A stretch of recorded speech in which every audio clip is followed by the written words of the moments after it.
أعوذ بالله من الشيطان الرجيم.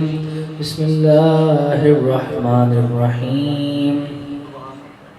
ألا إن أولياء الله لا خوف عليهم ولا هم يحزنون. قال الله تبارك وتعالى في شأن حبيبه صلى الله عليه وسلم: إن الله وملائكته يصلون على النبي يا أيها الذين آمنوا صلوا عليه وسلموا تسليما. الصلاة والسلام عليك يا سيدي يا رسول الله وعلى آلك وأصحابك يا سيدي يا حبيب الله. حضرت ابو دردہ رضی اللہ تعالیٰ عنہ روایت فرماتے ہیں کہ تاجدار دو جہاں شاہ سوار لامکان مالک زمین و آسمان روح کن فکان حضور پر نور شافی و یوم نشور حبیب رب غفور احمد مشتبہ محمد مصطفیٰ صلی اللہ علیہ وسلم. آپ نے فرمایا لیس من عبد یصلی علی الا بلغنی صوت غیث کانا، کہ کوئی بندہ کہیں مجھ پر درود پڑھے اس کی آواز میں خود سمجھتا. کوئی بندہ کہیں مجھ پر درود پڑھے اس کی آواز میں خود سمجھتا. تو درود شریف علامت محبت. حضور غوث اعظم کی محفل میں آج ہم بیٹھے ہیں. حضور غوث اعظم سیدنا شیخ عبد القادر جیلانی رضی اللہ تعالیٰ آپ فرماتے ہیں چون ذرہ ذرہ شور ایتنم بخاک لہر تو بشلی صلوات از جمی ذرہ تب. آپ فرماتے ہیں کہ اگر قیامت کو میرے جسم کا ریزہ ریزہ ریزہ ریزہ بھی ہو جائے تو آپ قبر میں میرے ہر جسم کے ریزے سے ذرے سے درود و سلام کی ندا سے تو دل کی گہرائیوں سے جھوم جھوم کر درود شریف پڑھیے. الصلاۃ والسلام علیک یا سیدی یا رسول اللہ وعلى آلك وأصحابك يا سيدي يا حبيب الله. الصلاة والسلام عليك يا سيدي يا رسول الله وعلى آلك وأصحابك يا سيدي يا حبيب الله. آج ہم لوگ جس محفل پاک کے اندر موجود ہیں، جس 11ویں شریف کی محفل پاک کے اندر ہم موجود ہیں، یہ محفل سجائی جاتی ہے گیلانی جیلانی محبوب سبحانی غوث سمدانی دیل روحانی لال بدخشانی میرا محی الدین سیدنا شیخ عبد القادر جیلانی رضی اللہ عنہ. تو یہ وہ اللہ تعالیٰ کے ولی اللہ ہیں جن کو حکم ہوا تھا کہ کہو قدام حاضر علی رقبۃ کل ولی اللہ، کہ میرا یہ قدم تمام غوث کتب ابدال قدروں کی گردنوں کے. تو حضور غوث اعظم سیدنا شیخ عبد القادر جیلانی رضی اللہ تعالیٰ عنہ کی شان وراء الورا ہے. یہ اولیاء اللہ ہیں کون؟ ان کی تعریف حضرت عمر رضی اللہ تعالیٰ عنہ روایت فرماتے ہیں کہ حضور اکرم صلی اللہ علیہ وسلم کو انہوں نے فرماتے ہوئے سنا کہ اللہ کے بندوں میں سے کچھ ایسے لوگ بھی ہیں کہ نہ تو وہ انبیاء میں سے ہیں اور نہ ہی وہ شہداء میں سے ہیں، مگر قیامت والے دن انبیاء اور شہداء بھی ان کے مقام اور مرتبے کو دیکھ کر رشک کریں۔ تو یہ وہ اللہ تبارک و تعالیٰ کے نیک لوگ، برگزیدہ لوگ، یہ وہ لوگ ہیں جو اللہ کے دوست، اللہ کے محبوب ہیں۔ اسی طرح حضور علیہ السلام کی ایک اور حدیث مبارکہ ہے، ایک صحابی نے حضور علیہ السلام سے فرمایا یا رسول اللہ یہ اللہ کے ولی کون ہے؟ یہ اللہ کے ولی کون ہے؟ تو حضور نے فرمایا کہ بھئی اللہ کے ولی وہ لوگ ہیں جن کو جب تم دیکھو تو تمہیں خدا یاد آئے، جن کو جب دیکھو تو تمہیں خدا یاد آئے۔ تو یہ وہ اللہ تعالیٰ کے ولی ہیں جن کی شان وراء الورا ہے۔ یہ کیسے دوست کہ جن کی زیارت سے خود خدا یاد آتا ہے۔ کیوں؟ کیونکہ ان کا تعلق ہر وقت اپنے دوست کے ساتھ جڑا ہے، ان کا محبوب ہر وقت ان کے ساتھ موجود ہوتا ہے۔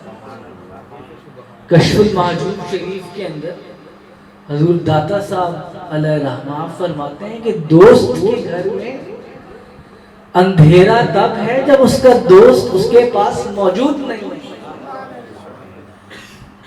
اور دوست کے گھر میں روشنی تب ہے جب اس کا دوست اس کے پاس موجود ہے۔ تو اس گھر میں، اس آستانے میں جب تک بھی دوست کا ذکر چھیڑا جائے، جب تک بھی دوست کا ذکر کیا جائے گا، اس آستانے میں ان لوگوں کے دلوں کے اندر روشنی ہمیشہ آباد ہے۔ نعرہ تکبیر،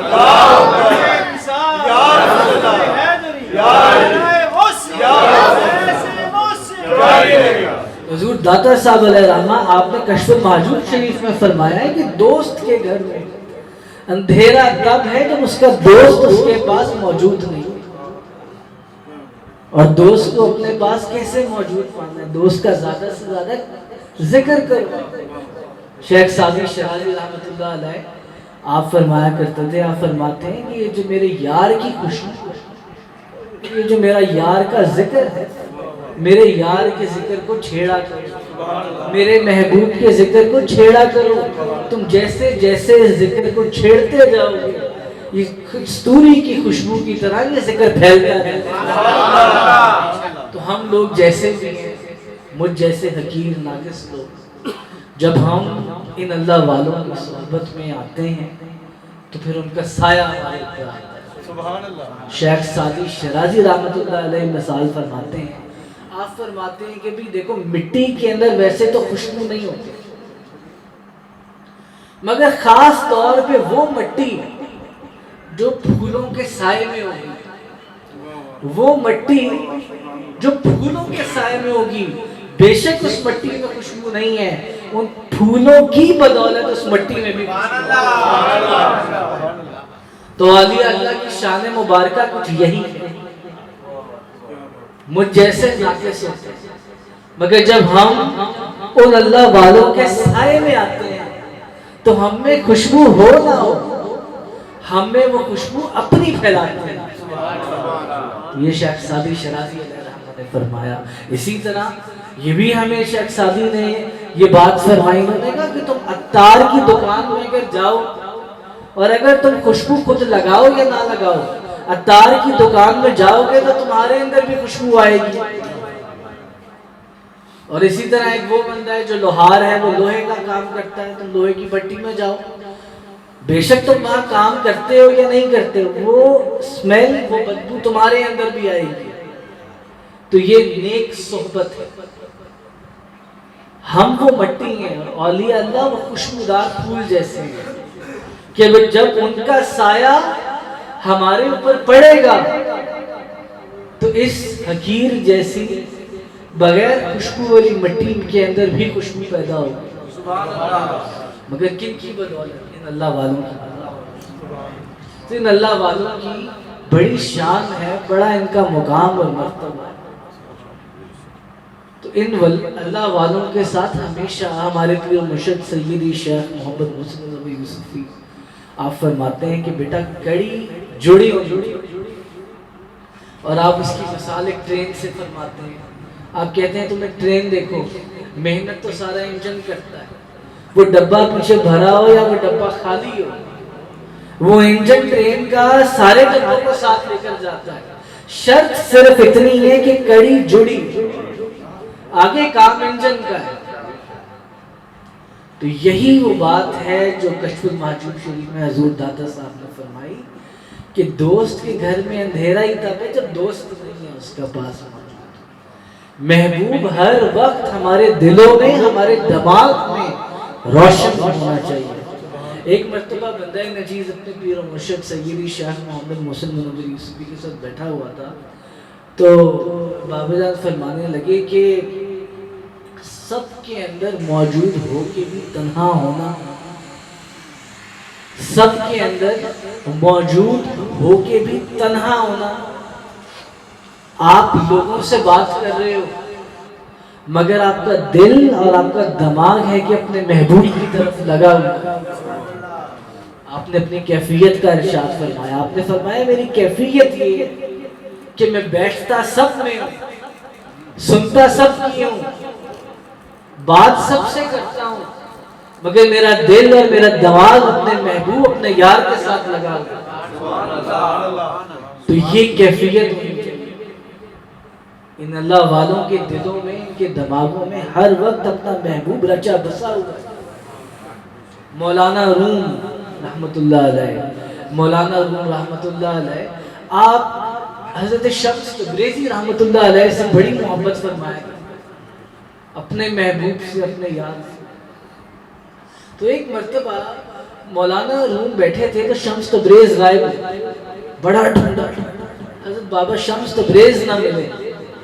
مولانا روم گلی گلی پھرتے رہے حد تک کہ ہڈیوں کا ڈھانچہ بن گیا۔ لوگوں سے جا کے پوچھتے میرے شمس کو دیکھا ہے کہیں میرے شمس کو دیکھا ہے، بتاؤ کدھر ہے میرا شمس۔ سب نے کہا کہ ہمیں نہیں معلوم آپ کا شمس تبریزی کدھر ہے۔ بہت ڈھونڈا، ایک دن تھک کر ایک چوک میں بیٹھ گئے اور اپنی آنکھیں بند کر لی۔ تو جب اپنی آنکھیں بند کریں تو دل کی نگاہیں جاگ گئیں، اور آپ نے فرمایا کہ جس شمس تبریز کو میں باہر ڈھونڈ رہا تھا وہ تو میرے اپنے اندر موجود ہے۔ تو ہم اپنے اللہ کو کہاں کہاں ڈھونڈتے ہیں باہر، مگر جس کو ہم باہر ڈھونڈ رہے ہیں کبھی اپنے اندر غور کیا ہے کہیں وہ اندر موجود تو نہیں ہے۔ تو دوست کے گھر میں دوست بھی موجود ہونا چاہیے، اور کیوں بھی نہ ہو۔ حضور علیہ السلام کی حدیث مبارکہ آپ فرماتے ہیں کہ میری امت میں ایسے لوگ ہیں پراگندہ حال کہ اگر وہ کسی بات پر قسم اٹھا لیں، اگر وہ کسی بات پر قسم اٹھا لیں تو اللہ تبارک و تعالیٰ ان کی دعا کو وہیں قبول فرماتا ہے۔ تو ایک وہ لوگ ہیں جو اللہ والوں سے صرف محبت کے واسطے ان سے تعلق جوڑتے ہیں، اور ایک وہ لوگ ہیں جو امداد کے لیے، فریاد رسی کے لیے، ان چیزوں کے لیے اللہ والوں سے تعلق ہے۔ آج ہمارے اوپر الزامات لگائے جاتے ہیں کہ یہ اللہ کے سوا کسی سے مدد مانگنا جائز نہیں ہے۔ اللہ کے رسول حضور علیہ السلام سے کیوں مدد مانگتے ہو؟ ان کے وسیلے سے کیوں مانگتے ہو؟ ان اللہ والوں سے کیوں مدد مانگتے ہو؟ ان اللہ والوں کے وسیلے سے کیوں مانگتے ہو؟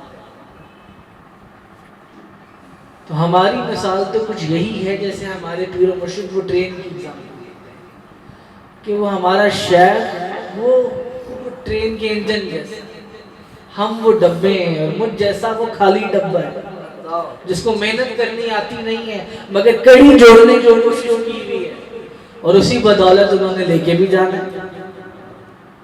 تو قرآن پاک کے اندر سورہ مائدہ کی آیت 55 میں اللہ تبارک و تعالیٰ فرماتا ہے انما وليكم الله ورسوله والذین آمنوا الذین یقیمون الصلاة ویؤتون الزکاة وهم راکعون. سبحان اللہ. دیکھیے اللہ تبارک و تعالیٰ کیا ارشاد فرما رہا ہے کہ اے مسلمانوں، اے ایمان والو، تمہارا مددگار اللہ بھی ہے، اللہ کا رسول بھی ہے، اور وہ لوگ بھی ہیں جو نماز پڑھتے ہیں، زکوٰۃ دیتے ہیں، یعنی نیک لوگ، اللہ کے بندے، اللہ کے دوست. اسی طرح قرآن پاک کے اندر سورہ نساء کے اندر اللہ تبارک و تعالیٰ فرماتا ہے وَلَوْ أَنَّهُمْ إِذْ ظَلَمُوا أَنفُسَهُمْ جَاءُوا فَاسْتَغْفَرُوا اللَّهَ وَاسْتَغْفَرَ لَهُمُ الرَّسُولُ لَا وَجَدُوا اللَّهَ تَوَّابًا رَحِيمًا. اللہ تبارک و تعالیٰ کیا فرما رہا ہے کہ اگر تم اپنی جانوں پر اتنے ظلم کر لو، یعنی اتنے گناہ کر لو کہ بخشش کی کوئی صورت نظر نہ آئے، تو اللہ تعالیٰ یہ تو نہیں فرماتا کہ پھر میرے پاس آ جاؤ. اللہ تبارک و تعالیٰ فرماتا ہے کہ جب اپنی جانوں پر اتنے ظلم کر لو کہ بخشش کی کوئی صورت نظر نہ آئے تو میرے محبوب کی در دولت پہ آ جاؤ اور پھر وہاں مجھ سے مغفرت چاہو، اور اگر میرا محبوب بھی تمہارے لیے مغفرت کی دعا فرمائے گا تب تم مجھے توبہ قبول کرنے والا مہربان پاؤ گے، ورنہ اللہ تبارک و تعالیٰ جبار اور قہار بھی ہے. تو قرطبی شریف کے اندر حضرت علی کرم اللہ وجہ الکریم آپ فرماتے ہیں کہ حضور علیہ السلام کو پردہ فرمائے ہوئے 3 دن ہو گئے. حضور کو پردہ فرمائے ہوئے کتنے دن ہو گئے تھے؟ 3 دن ہو گئے تھے. تو 3 دن کے بعد حضرت علی روزہ مبارک پر حاضر ہیں، کافی صحابہ کرام موجود ہیں. تو وہاں ایک اعرابی آتا ہے، وہ اعرابی زارو قطار ہوتا ہے، وہ قبر انور پر گر جاتا ہے، قبر انور کی مٹی کو اٹھا کر اپنے سر پر ڈالنے لگتا ہے اور ساتھ میں قرآن پاک کی آیت پڑھتا ہے یا رسول اللہ، اللہ تبارک و تعالیٰ نے تو سورہ نساء میں فرمایا وَلَوْ أَنَّهُمْ إِذْ ظَلَمُوا أَنفُسَهُمْ جَاءُوا فَاسْتَغْفَرُوا اللَّهَ وَاسْتَغْفَرَ لَهُمُ الرَّسُولُ لَا وَجَدُوا اللَّهَ تَوَّابًا رَحِيمًا. کہ اگر کوئی گنہگار اپنی جانوں پر اتنے ظلم کر لے، اگر کوئی انسان اپنی جانوں پر اتنے ظلم کر لے کہ بخشش کی کوئی صورت نظر نہ آئے تو وہ میرے محبوب کے در دولت پہ آ جائے اور پھر مجھ سے مغفرت چاہے، اور اگر میرا محبوب بھی اس کے لیے مغفرت کی دعا فرمائے تب وہ مجھے توبہ قبول کرنے والا مہربان پائے گا. حضرت علی کرم اللہ وجہ الکریم فرماتے ہیں کہ اس اعرابی کی حالت جو تھی وہ یہ تھی کہ وہ زار و قطار ہو رہا تھا، قبر انور کی مٹی اپنے سر پر ڈال رہا تھا، کہہ رہا تھا حضور اب کدھر جاؤں. اللہ تعالیٰ نے تو فرمایا تھا کہ جب اتنے گناہ ہو جائیں، اتنی جان کے اوپر ظلم ہو جائیں کہ بخشش کی کوئی صورت نظر آئے ہی نہ تو آپ کے پاس آنا ہے. حضور میں تو حاضر ہوں، مگر آپ کو پردہ فرمائے ہوئے 3 دن ہو گئے تھے، اب گزارو کتاب. تو حضرت علی کرم اللہ وجہ الکریم فرماتے ہیں کہ اس وقت جتنے لوگ بھی روزہ مبارک پر حاضر تھے، قبر انور کے پاس موجود تھے، انہوں نے خود اپنے کانوں سے سنا کہ قبر انور سے آواز آئی قد غفر لک، یعنی جائے رابی تیری معافی ہو گئی.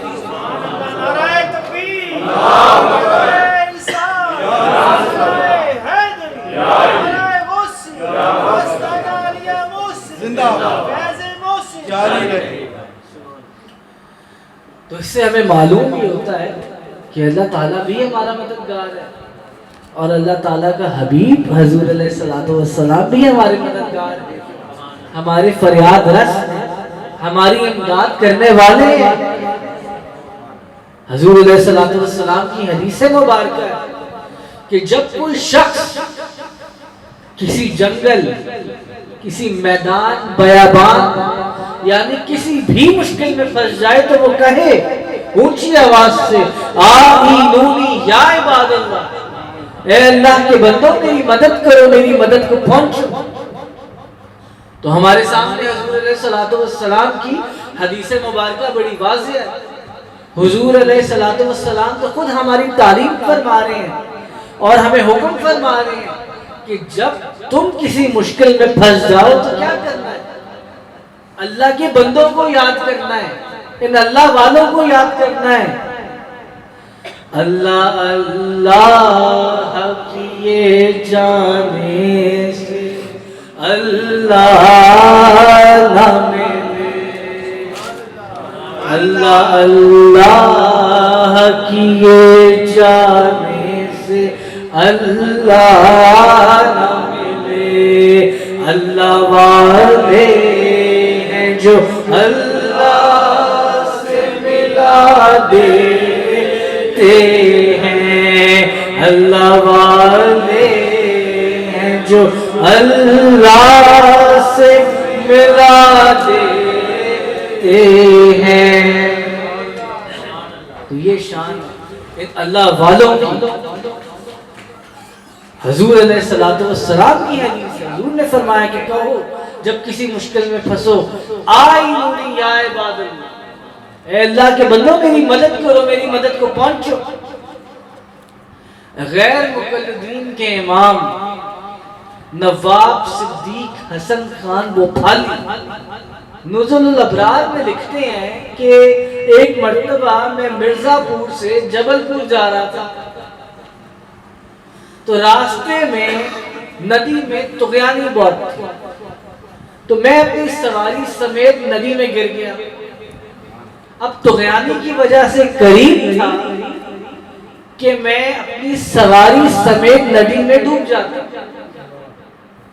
یہ غیر مقلدین کے امام ہوئے ہیں، وہ کہتے ہیں کہ میں مرزا پور سے جبل پور جا رہا تھا، سواری سمیت ندی میں گر گیا، طغیانی بہت تھی اور قریب تھا کہ میں ڈوب جاتا۔ اب پوری زندگی تو حضور کی حدیث یاد نہ آئی، اب جب آخری وقت آ رہا ہے تو حضور کی حدیث یاد آ رہی ہے۔ انہوں نے کہا کہ چلو اب جا تو رہے ہیں، حضور کی حدیث پر ایک عمل کر کر دیکھ ہی لیتے ہیں۔ حضور کی حدیث کیا تھی کہ جب کوئی شخص کسی جنگل، میدان، بیابان یعنی کسی بھی مشکل میں پھنس جائے تو وہ کیا کہے؟ آئینونی یا عباد اللہ، اے اللہ کے بندو میری مدد کرو، میری مدد کو پہنچو۔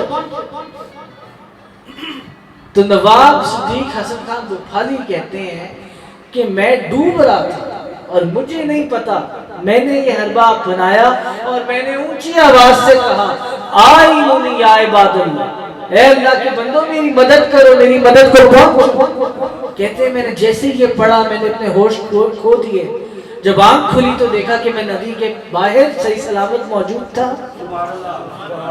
تو اس سے ہمیں معلوم ہوتا ہے کہ اللہ تعالیٰ تو ہمارا مددگار ہے ہی ہے، اللہ کا رسول بھی ہمارا مددگار ہے، اور اللہ تبارک و تعالیٰ کے نیک لوگ، صالحین، برگزیدہ لوگ بھی ہمارے مددگار ہیں۔ اللہ تعالیٰ نے ان کو بڑا مقام و مرتبہ عطا فرمایا۔ حضور علیہ الصلوۃ والسلام کی حدیث مبارکہ ہے جو ہم نے ابھی عرض کی کہ میری امت میں ایسے لوگ ہیں نہ وہ انبیاء میں سے ہیں نہ ہی وہ شہداء میں سے ہیں، مگر قیامت والے دن یہ انبیاء اور یہ شہداء بھی ان کے مقام کے اوپر رشک کریں گے۔ تو یہ کون لوگ ہیں؟ یہ وہ اللہ والے ہیں، یہ حضور غوث اعظم سیدنا شیخ عبد القادر جیلانی ہیں، یہ سیدنا شیخ محمد محسن منور یوسفی ہیں، جن کو دیکھنے سے خود خدا یاد آیا۔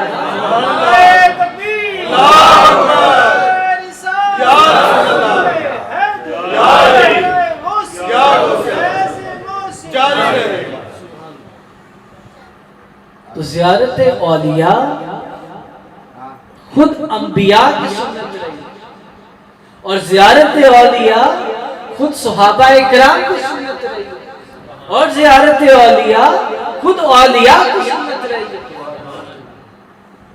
حضرت موسیٰ علیہ السلام اللہ تعالیٰ سے عرض کیا اللہ میں تیرے نیک بندے کی زیارت کرنا چاہتا ہوں، تو اللہ تعالیٰ نے ان کی ملاقات فرمائی حضرت خضر علیہ السلام سے۔ معلوم ہوا، قرآن پاک میں موجود ہے سارے قصے، معلوم ہوا کہ اولیاء اللہ سے ملاقات کی خواہش کرنا خود انبیاء کی سنت رہی ہے، خود انبیاء کی سنت رہی ہے۔ حضور علیہ السلام نے حضرت علی کرم اللہ وجہ کریم اور حضرت عمر فاروق کو آپ نے یہ نصیحت فرمائی، میرے پردہ فرمانے کے بعد، میرے پردہ فرمانے کے بعد ملک شام کی طرف سفر باندھنا۔ حضور نصیحت فرما رہے ہیں، حضور تعلیم فرما رہے ہیں جیت صحابہ کرام کو، خلفائے راشدین میں سے، کہ میرے بعد ملک شام کی طرف سفر باندھنا اور وہاں میرے بندے، میرے ایک فقیر اب ایسے کرنی کو ڈھونڈنا، ہمارا سلام کہنا اور ہماری امت کے لیے اب ایسے کرنی سے دعا کرنا۔ آپ غور فرمائیے، حضرت ویسے کرنی رضی اللہ تعالیٰ عنہ کوئی نبی تو نہ تھے، آپ کوئی صحابی بھی نہ تھے، بلکہ آپ تابعین میں سے تھے جنہوں نے ایک صحابی کی زیارت کی۔ آپ کی کبھی حضور علیہ السلام سے ملاقات تو نہ ہوئی تھی، تو حضور نے کیا فرمایا کہ میرے بعد نصیحت فرمائی، میرے بعد ملک شام کی طرف سفر باندھنا، اب ایسے کرنی کو ڈھونڈنا، ہمارا سلام عرض کرنا۔ وہ کیسا اللہ کا بندہ تھا کہ تاجدار دو جہاں، شاہ سوار لامکاں، مالک زمین و آسمان، روح خود فکاں، حضور پر نور، شافع یوم النشور، حبیب رب غفور، احمد مصطفیٰ، محمد مصطفیٰ صلی اللہ علیہ وسلم خود سلام بھیج رہے ہیں اس اللہ کی بندے۔ حضور نے فرمایا ڈھونڈنا اس کو، شام جانا، شام جا کر اب ایسے کرنے کو تلاش کرنا، ہمارا سلام کہنا اور پھر ہماری امت کے لیے دعا کروانا۔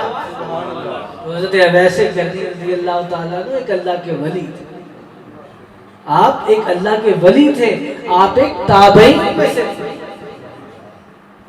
مگر حضور تعلیم کیا فرما رہے ہیں صحابہ کرام کی کہ جا کر ان سے ملاقات کرنا۔ اس سے ہمیں معلوم یہ ہوتا ہے کہ اللہ والوں کی زیارت کرنا، اللہ والوں سے ملاقات کرنا خود صحابہ کی سنت رہی ہے اور حضور علیہ السلام کی تعلیم مبارکہ بھی ہے۔ تو معلوم ہوا کہ ان اللہ والوں سے ملاقات کرنا خود انبیاء کی سنت تھی۔ حضرت موسیٰ علیہ السلام نے خواہش فرمائی اور عرض کی کہ یا اللہ تیرے بندے سے ملاقات کرنی ہے، تیرے محبوب سے ملاقات کس سے کروائی؟ حضرت خضر علیہ السلام سے۔ حضرت خضر علیہ السلام کون تھے؟ ایک اللہ کے ولی تھے، ایک اللہ کے دوست۔ اور پھر حضور نے فرمایا صحابہ کرام کو کہ اب ایسے کرنی سے جا کے ملاقات کرنا۔ معلوم ہوا کہ صحابہ کرام کی بھی سنت اولیاء اللہ کی زیارت کو نکلنا، اور حضور علیہ السلام کی خود تعلیم مبارک بھی ہے اور خود اولیاء اللہ کی سنت رہی ہے اولیاء اللہ کی بارگاہ میں حاضری دینا۔ ہمارے پیارے سیدی شیخ محمد محسن یوسفی، انہوں نے کم و بیش 20,000 اولیاء اللہ کے مزارات پر حاضری فرمائی۔ 20,000 اولیاء اللہ کے مزارات پر آپ نے حاضری فرمائی۔ میاں شیر محمد صاحب شرف رحمۃ اللہ علیہ شرف شریف سے پیدل حضور داتا صاحب حاضری دیا کرتے تھے۔ سلطان الہند حضرت خواجہ معین الدین چشتی اجمیری رحمۃ اللہ علیہ، آپ بھی حضور داتا صاحب تشریف لایا کرتے تھے حاضری کے لیے، اور 40 دن آپ نے حضور داتا صاحب کے مزار کے باہر چلا فرمایا۔ 40 دن آپ نے حضور داتا صاحب کے مزار انور کے باہر آپ نے چلا فرمایا، اور پھر آپ فرما اٹھے گنج بخش فیض آدم مظہر نور خدا، نہ کہ سارا پیر کامل کامل آلہ. جب آپ نے وہ انوار و تجلیات کا ظہور دیکھا تو آپ فرما اٹھے گنج بخش فیض عالم مظہر نور خدا ناقصانہ پیر کامل کامل آلہ رہنما. ناقصوں کا تو پیر ہے ہی ہے, کاملوں کو بھی روشنی دکھانے والا, کاملوں کو بھی راستہ دکھانے والا. تو یہ اللہ والے جو ان کی بڑی شان, بڑا ہی مرتبہ, بڑا ہی مقام ہے. اور یہی حضور علیہ الصلوۃ والسلام نے فرمایا یہ میری امت میں ایسے لوگ ہیں قسم اٹھا لیں تو اللہ تعالیٰ ان کی دعا کو وہیں قبول فرماتا ہے. تو ہمیں اللہ والوں کی نسبت اختیار کرنا چاہیے, ان اللہ والوں کی صحبت کو اختیار کرنا چاہیے. یک زمانہ صحبت باؤ دیا بہتر صد سوالات بے ریا. مولانا روم نے فرما دیا, آپ نے فرمایا ایک اللہ کے بندے, ایک اللہ کے ولی کی بارگاہ میں ایک لمحہ بیٹھنا 100 سال کی بے ریا عبادت سے بھی بہتر. تو دوست کا ذکر دوست کے گھر میں ہونا چاہیے, جیسا حضور داتا صاحب نے فرمایا کشف المعجوب شریف میں کہ روشنی تب تک ہے جب تک دوست کے گھر میں دوست کا ذکر ہے, اور پھر اندھیرا تب ہے جب دوست کے گھر میں دوست کا ذکر ختم ہے. اللہ تعالیٰ آپ دوستوں کو دین اور دنیا کی برکتیں, عظمت, عزتیں عطا فرمائے جنہوں نے اپنے آستانے میں اپنے دوست کا ذکر چھوڑا. اللہ تبارک و تعالیٰ ہمیں حق بیان کرنے, اس پر عمل کرنے کی توفیق عطا فرمائے. وآخر دعوانا